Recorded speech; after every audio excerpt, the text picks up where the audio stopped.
Hello everyone, welcome back to the Mystery Channel 33. I'm not my bad. Hello everyone, welcome back to the Real Queen Nefertiti 33 channel. I am Tatiana. I'm here with some more articles for you all. So let's begin. This is titled UCMJ Adultery Punishment for Cheating in the Military. Okay. So I'm just, laying down meditating. I'm thinking on some stuff, okay? This is not what we think it means, okay? Like, you know how we say adultery is when you cheat on your husband or your wife and bam, the boom, boom, okay? Okay, well, this been hunting me for a very long time as well, okay? About the whole Mickey situation, okay? The killer said she committed adultery, okay? So we all assumed she messed around with the killer husband and had a baby because she was pregnant with friends, okay, which for me and Michael, okay. So ton, fast forwarding it's not even a, I don't even think it's even about that. I think it's about her committing adultery on the group, on the team, cheating on the team, okay, basically. So I just found this and I feel like this could come in handy. Okay, so let's begin. The U.S. military abides by the expectations, regulations, and rules set forth by the Uniform Code of Military Justice (UCMJ). The UCMJ governs the conduct and duty of service members and outlines prohibited behaviors, the majority of which are in alignment with civilian law.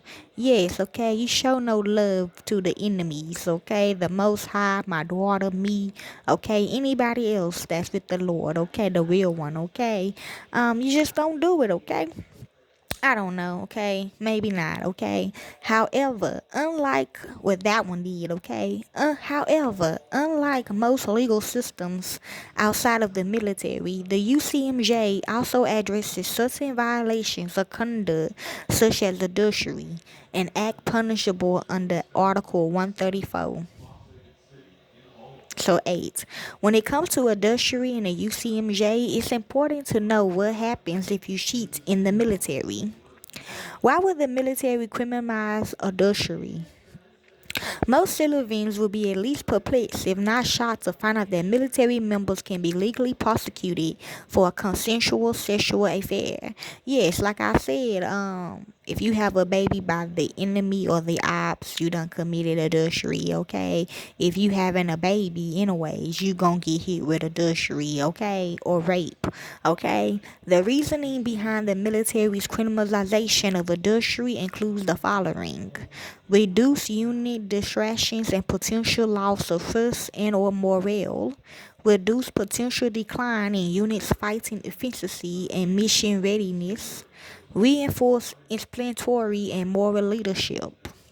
Typically, it had been at the discretion of the commander to prosecute and or discipline a service member's sexual indiscretion. However, the military had recently revised its definition of adultery. In addition, adultery is now a punishable offense only if it degrades good order and discipline within a military unit or brings discredit upon the armed forces. Okay, I'm bringing this up because it's about my life, okay? I ain't gonna care. How the military, yeah, I seen all the paperwork, okay? She did sign it, okay, before she died, you know what I'm saying?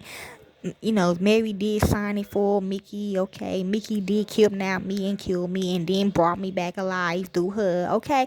I mean, I understand all that, okay? And I don't know what else to say on that. How the military defines adultery. The UCMJ was implemented in 1951 and has undergone many updates in the decades since. In 2012, the UCMJ ruled with regard to adultery was Article 134 of the Uniform Code of Military Justice makes criminal the act of adultery when certain legal critical known as elements have been met.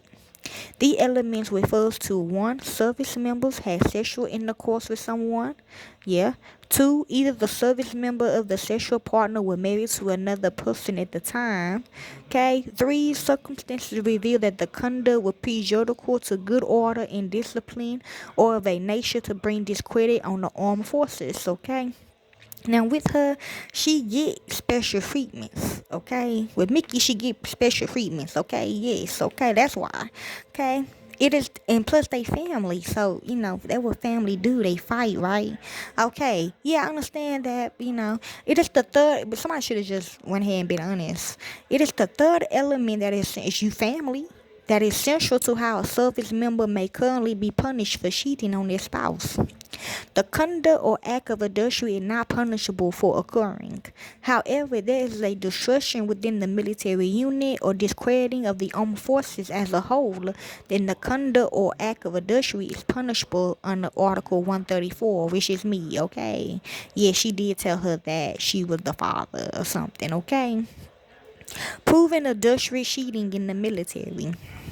In order to charge a service member with adultery under the UCMJ, all three elements must be proven by the government beyond a reasonable doubt.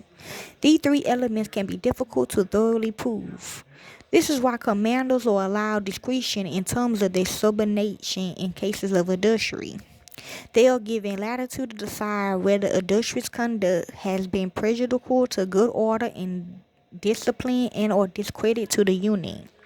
Therefore, to convict a U.S. military member of adultery, the prosecution must effectively establish that the act had an obvious and measurable effect on the unit's morale, discipline, or cohesion, or that it impacted the military's mission. Okay? Conviction. It is also possible if there is proof that government time and or resources was misused to enable the adulterous act. In addition, if the service member's act impacted the authority or esteem of a fellow member, which it did, or if military service was impacted in a discriminatory manner among the public's esteem, the adulterer is subjected to conviction and punishment. During the UCMJ process, military rank and status of all parties involved is considered in addition to any other accompanying UCMJ violations. Adultery, Article 134, and punishment. In the military, adultery can be a serious charge, especially if it prejudicial to good order, and discipline within a military unit, or the overall U.S. Armed Forces. If a service member is convicted, their punishment could include dishonorable discharge, like come on now, up to 1 year confinement, forfeit of pay and allowance.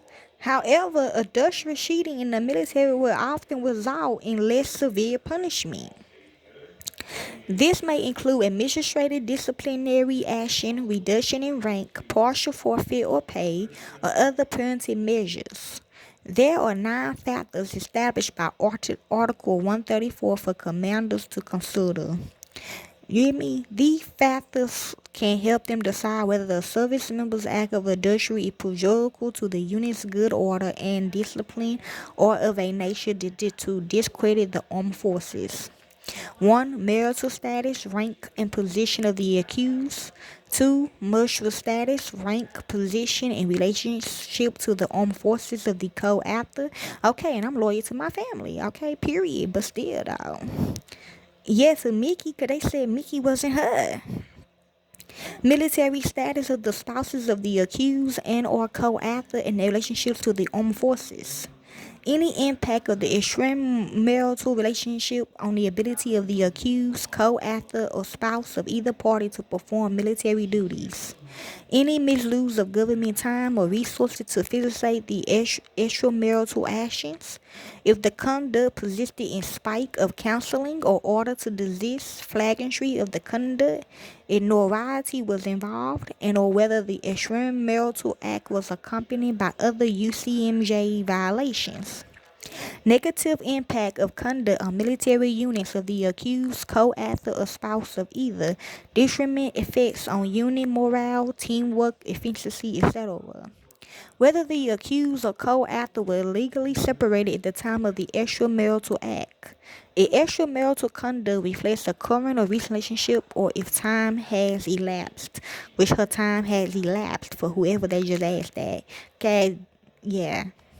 UCMJ updates. Congress passed the Military Justice Act in 2016, designed to recognize certain aspects of the UCMJ. This includes a revision of a legally constitutional adultery in the U.S. military and the circumstances under which it can be punished. These charges was in place for the 2019 Manual for Courts Marital.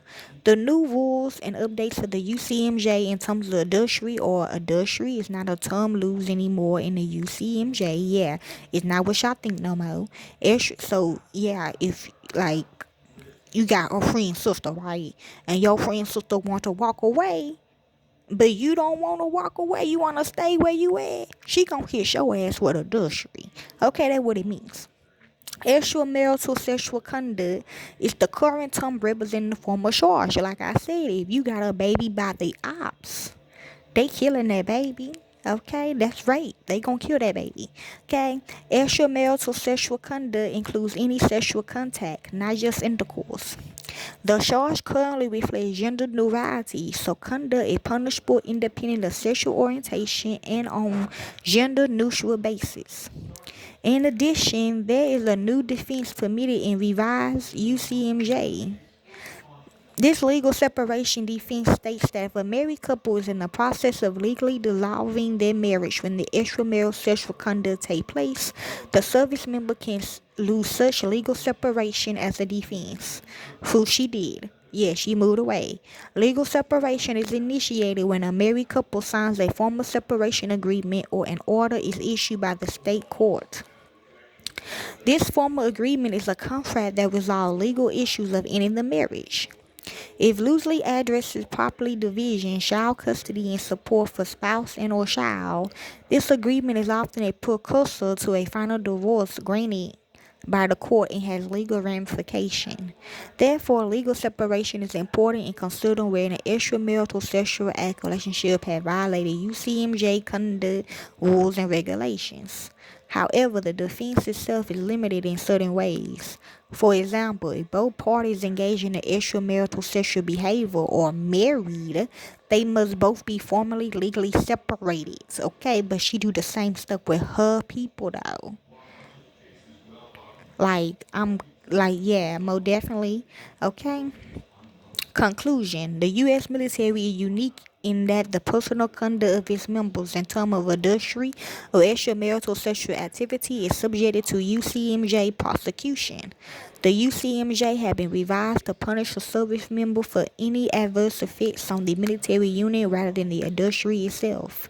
Yeah. However, there's still potentially for criminal liability under Article 134. No, she don't. But she's supportive because even if the military member is legally separated from their spouse, that defense is limited. This means that adultery charges can still be made and punishment can be carried out. Such punishment may result in administrative or more severe disciplinary actions. Okay. Therefore, the only way to ensure that a service member does not violate UCMJ conduct in terms of extramarital sex is not to cheat whatsoever until the court grants a final decree of divorce. Okay, which is happening now. Okay. So yeah, that's all I really want to say about the adultery in the military, cause that always hunted me. Okay, cause I'm thinking of something else, but as you go up, you know what it really means. Okay. Hopefully this helps you all. Enjoy.